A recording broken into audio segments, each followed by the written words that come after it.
កៃក្នុងរឿងមានប្រហោតែបីអាត្មា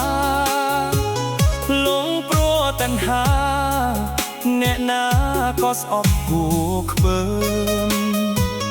ប្រវត្តិបានចាកាកៃជាស្រីបេច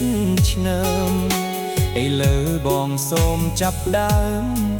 បរិយាយពីរឿងអូនវិញបានស្នេហ៍បងហើយមិនដេចឡើយក៏ប្រែដោះដៃ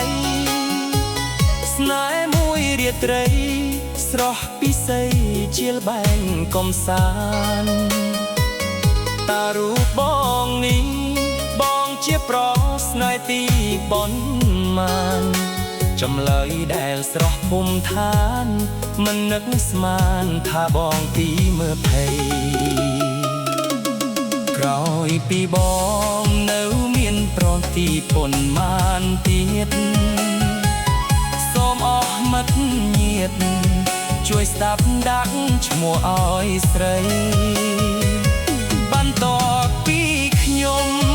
មានប្រដល់ទៅ33រឿងពិតមិនមែនកាល័យនាងកាកៃ